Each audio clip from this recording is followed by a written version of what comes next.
સર્વાવતારી ભગવાન સ્વામિનારાયણ મંદિરમાં બિરાજિત લક્ષ્મીનારાયણ દેવ ઘનશ્યામ મહારાજ, વરતાલ પીઠાધિપતિ ધર્મ ધુરંધર આચાર્ય મહારાજ શ્રી રાકેશ પ્રસાદજી મહારાજ, મંચ ઉપર વિરાજિત સર્વે મહાનુભાવ સંતો,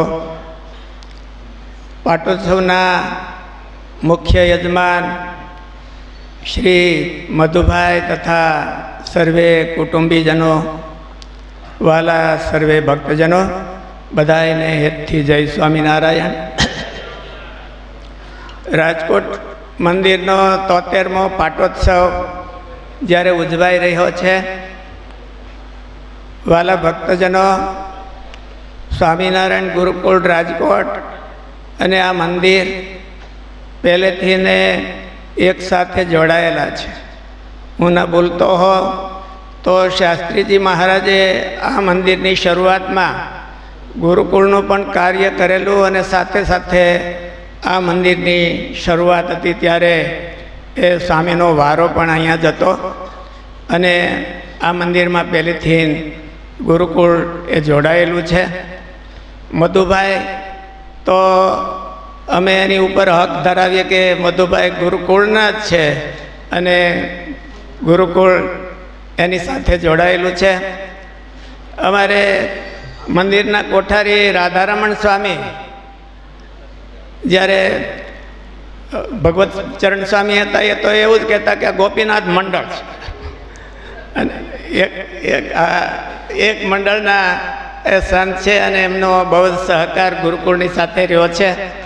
એમનું આમંત્રણ હતું કે ખાસ તમારે પધારવાનું છે. અમારા તો બે તરફથી લાભ હતો.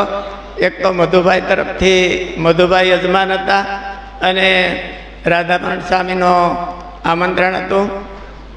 વાલા ભક્તજનો, આ જૂનાગઢ દેશની અંદર સત્સંગમાં રાજકોટનું એક અવ્વલ સ્થાન છે અને એમાં અમારે જે દેવોત્સવ મંડળ, હું ધારું છું કે દેવોત્સવ મંડળે જે કીર્તનનો ફાળો આ સંપ્રદાયમાં આપ્યો છે એવો રેર બીજા કોઈ આપ્યો હશે. એટલે એ પહેલેથી જ એ પ્રખ્યાત છે અને આ રાજકોટનો સત્સંગ છે એમ કહીએ તો ખોટું નથી કે રાધારમણ દેવનો કોઠાર ગણાય.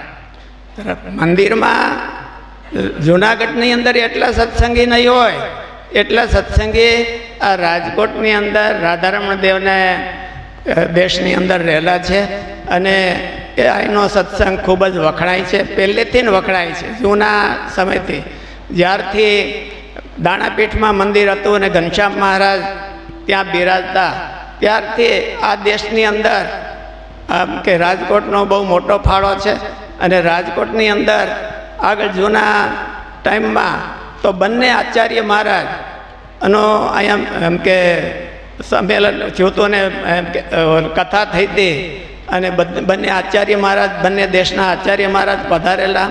એટલે ભવ્ય પ્રસંગો એની યાદી ધરાવતું અને મહારાજની ખુદની યાદી ધરાવતું આ સ્વામિનારાયણ મંદિર, બોરડીવાળું મંદિર એ બહુ પ્રખ્યાત છે. અહીંનો જે સત્સંગ છે એનું પોષણ જેટલા મંદિરના આપણે રાધારમણ દેવના મંદિરના સંતોએ જૂનાગઢને નહીં આપ્યું હોય એટલું જ પોષણ અહીંયા પહેલેથી આ સત્સંગને પોષણ આપ્યું છે અને આ સત્સંગનો, રાજકોટના સત્સંગનો બહુ જ સંપ્રદાયમાં મોટો ફાળો છે. વાલા ભક્તજનો, આજનો આ મધુભાઈના પ્રધાન પદે સર્વે યજમાનો એમને ભગવાનના ચરણોમાં પ્રાર્થના કરીએ કે આગળ સ્વામીએ વાત કરી એમ સંપ્રદાયમાં અજોડ સેવા છે મધુભાઈની અને વધુ ને વધુ એમની સેવા એ સંપ્રદાયને મળતી રહે. જૂનાગઢ દેશ, રાજકોટ મંદિર અને આખા સત્સંગને વધારે ને વધારે એમને ભગવાને એક હૂજ આપેલી છે અને એની જે હૂજને લઈ અને રાધારમણ દેવના ઘણા વર્ષો સુધી એમણે ખૂબ સેવા આપેલી. અહીં રાજકોટ મંદિરની પણ સેવા આપેલી છે. એમની જે આવડત અને હૂજ એનો વધારે ને વધારે સત્સંગને લાભ મળે એવી લક્ષ્મીનારાયણ દેવ ઘનશ્યામ મહારાજના ચરણોમાં પ્રાર્થના કરીએ છીએ. જય સ્વામિનારાયણ.